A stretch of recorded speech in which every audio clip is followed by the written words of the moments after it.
नमस्कार दोस्तों, स्वागत आप सभी का। इस लेक्चर में हम बात करेंगे प्रिसीजन फार्मिंग के बारे में, जिसे माना जाता है कि ये एग्रीकल्चर का फ्यूचर है, जहाँ पे मिट्टी के साथ मिलती है टेक्नोलॉजी और जिसके वजह से होता है मैक्सिमम ईल्ड ज़्यादा होती है, वेस्ट मिनिमाइज़ होता है और पूरी दुनिया की जो ग्रोइंग पॉपुलेशन है, जो पूरी दुनिया में पॉपुलेशन बढ़ रही है, उसको फीड करने के लिए, उस तक खाना पहुंचाने के लिए ये सबसे बेहतरीन तकनीक मानी जाती है।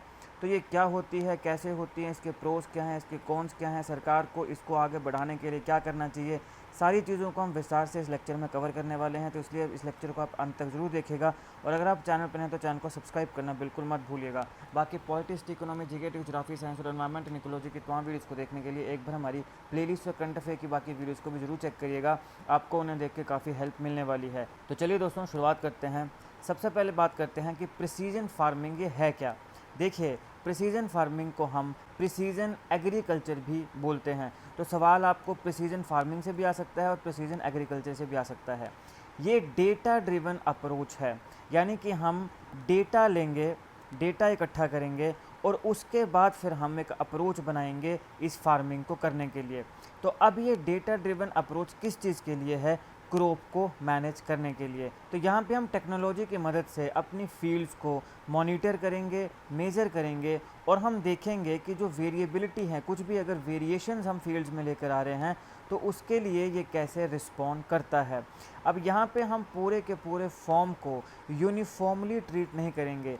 अब अमूमन होता क्या है, मान लो ये पूरा का पूरा हमारा खेत है, तो यहाँ पे हम इस पूरे को क्या करते हैं, यूनिफॉर्मली ट्रीट करते हैं कि मतलब खाद डालनी है तो सारी जगह डाल देंगे, पानी डालेंगे तो सारी जगह डाल देंगे, ठीक है। लेकिन ऐसा नहीं है। हो सकता है कि इतनी इतनी जो ज़मीन है, यहाँ पानी ज़्यादा लगता है, यहाँ मॉडरेट लगता है, यहाँ वाले जो एरिया है यहाँ पानी कम लगता है, तो यहाँ पानी की ज़्यादा ज़रूरत है, यहाँ कम ज़रूरत है, यहाँ मॉडरेट तरीके की ज़रूरत है, लेकिन हम इसको यूनिफॉर्मली ट्रीट कर रहे हैं। अब ऐसा भी हो सकता है कि जैसे मान लो ये वाला जो एरिया है, यहाँ पर जो माइक्रो ऑर्गेनिज़म्स हैं वो ज़्यादा हों, तो ठीक है, तो वो खाद बनाने में मदद कर रहे हैं। हो सकता है इस वाले एरिया में आपके केंचुए ज़्यादा हैं, तो वो भी खाद बनाने में मदद कर रहे हैं। इस वाले एरिया में कुछ भी नहीं है, माइक्रो ऑर्गेनिजम्स नहीं हैं, केंचुए नहीं हैं, तो यहाँ पे हमें खाद ज़्यादा चाहिए, यहाँ पे और यहाँ पे कम चाहिए। लेकिन जब हम इस पूरे के पूरे एरिया को एक यूनिट की तरह देखेंगे तब फिर ऐसी चीज़ें नहीं होंगी। तो हमें क्या करना पड़ेगा, हमें इस पूरी की पूरी जो फील्ड है हमारी, इसको अच्छे से स्टडी करना पड़ेगा, मॉनिटर करना पड़ेगा, मेजर करना पड़ेगा और फिर हमें देखना पड़ेगा कि कहाँ पे कितने माइक्रो ऑर्गेनिजम्स की ज़रूरत है, कितने वहाँ पे केंचुआ खाद की ज़रूरत है, बाकी फर्टिलाइजर्स की ज़रूरत है, कितने पानी की ज़रूरत है। तो इन सारी चीज़ों का डेटा इकट्ठा करके हम एक अप्रोच बनाएंगे और उस प्रकार से फार्मिंग करेंगे, जिसको हम बोलेंगे प्रिसीजन फार्मिंग। अब यहाँ पे हम फर्टिलाइज़र्स, पेस्टिसाइड्स और वाटर, इनके इनपुट्स को देखेंगे और जितनी जहाँ पे नीड है, जितनी जहाँ पे ज़रूरत है, उस हिसाब से वहाँ पे वो चीज़ें डालेंगे। सबसे पहले हमें ऑब्ज़र्व करना है, क्या फील्ड को हमें मॉनिटर करना पड़ेगा। कैसे? सेंसर, सैटेलाइट्स और ड्रोन्स की मदद से। उसके बाद एनालाइज करना पड़ेगा। अब सेंसर, सैटेलाइट्स और ड्रोन्स, इनकी मदद से जो डेटा हमारे पास आएगा, हमें उस डेटा को एनालाइज करना पड़ेगा, प्रोसेस करना पड़ेगा, ये आइडेंटिफाई करने के लिए कि कहाँ पे क्या नीड है और क्या वेरिएबिलिटी है। उसके बाद फिर हमें एक्ट करना पड़ेगा, अप्रोच बनाने पड़ेगी और उस हिसाब से फिर हमें उस पर काम करना पड़ेगा। टारगेटेड इंटरवेंशंस करने पड़ेंगी ताकि हमें ऑप्टिकल आउटकम्स मिलें। ऑप्टिकल आउटकम्स का मतलब यहाँ क्या हुआ कि हमें यहाँ पे मैक्सिमम ईल्ड मिले और मिनिमाइज़ यहाँ पे हमारा वेस्ट हो। तो ये है प्रिसीजन फार्मिंग। अब कौन कौन सी टेक्नोलॉजीज़ हैं जिनका हम यूज़ करते हैं प्रिसीजन फार्मिंग में? तो सबसे पहले आता है जीपीएस से लेके आईओटी।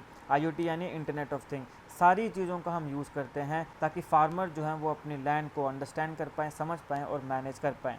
तो जीपीएस और जीएनएसएस, इनकी मदद से हम फील्ड मैपिंग कर सकते हैं, मशीनरी की ऑटो स्टीयरिंग कर सकते हैं और जो वेरिएबल रेट एप्लीकेशन है इनपुट्स की, वो सब भी हम जीपीएस की मदद से कर सकते हैं। ड्रोन्स और यूएवीज़, इनकी मदद से हम हाई रिजोल्यूशन इमेज को कैप्चर कर सकते हैं, क्रॉप स्ट्रेस को डिटेक्ट कर सकते हैं, पेस्ट डैमेज को देख सकते हैं और इरिगेशन के इश्यूज़ को भी सॉल्व कर सकते हैं। फिर आते हैं IoT sensors. Soil moisture, temperature और न्यूट्रिएंट सेंसर्स जो हैं, ये हमें real time field data provide करते हैं फार्मर्स को रिमोटली। मतलब कि ऐसा ज़रूरी नहीं है कि आपको वहाँ पे जो ज़मीन है, जो फील्ड है, वहीं पे जाना पड़ेगा। आप कहीं और बैठे हैं, मान लो आप यहाँ बैठे हैं, ये आपकी ज़मीन है। तो यहाँ बैठे बैठे आपको अपने फ़ोन में, लैपटॉप में, आईपैड में, टैबलेट में, किसी भी गैजेट में पूरी इन्फॉर्मेशन IoT सेंसर्स की मदद से मिल सकती है।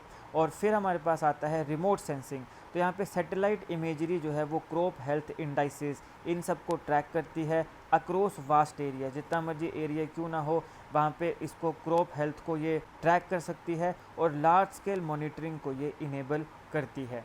बेनिफिट्स क्या हैं प्रिसीजन फार्मिंग के, अभी तक आप समझ ही गए होंगे। इकोनॉमिक बेनिफिट है, लोअर कॉस्ट होगी, हाई ईल्ड होगी, जितनी ज़्यादा ईल्ड है उतना ज़्यादा पैसा है, और बेटर ROI। एनवायरमेंटल क्या है, देखो वेस्ट कम हो रहा है, लेस रन ऑफ होगा, लेस वेस्ट है, लेस वाटर जो है उसका यूज़ हो रहा है, और फुटप्रिंट जो है वो भी रिड्यूस होंगे। सोशल बेनिफिट्स क्या हैं, समाज को क्या बेनिफिट्स हैं, ज़्यादा खाना मिल रहा है, ज़्यादा ईल्ड हो रही है, फूड सिक्योरिटी आएगी, रूरल जॉब्स आएंगी, फार्मर की पावर बढ़ेगी।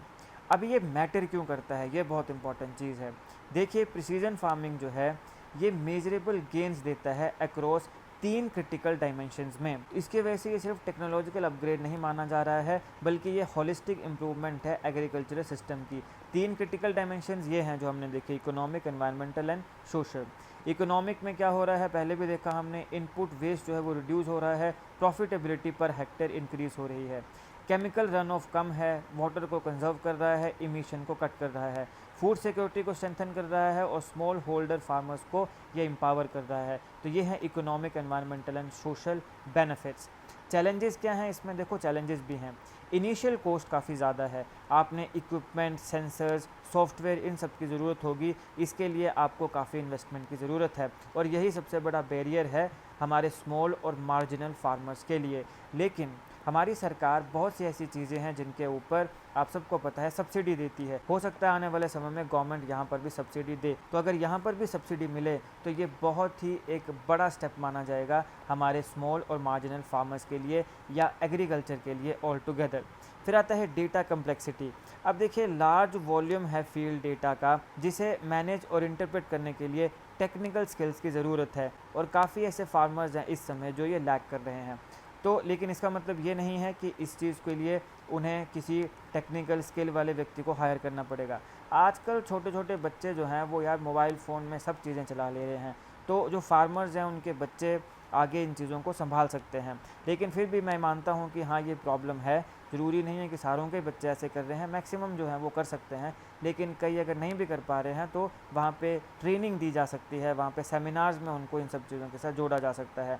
इंटरनेट कनेक्टिविटी और मोबाइल फ़ोन अवेलेबिलिटी इंडिया में बहुत ज़्यादा है, आजकल लगभग सभी लोगों के पास मोबाइल फ़ोन है, इंटरनेट सारे लोग चला रहे हैं, कोई इतना बड़ा इशू नहीं है, लेकिन अगर है भी तो उसको ट्रेनिंग वगैरह से सॉल्व किया जा सकता है।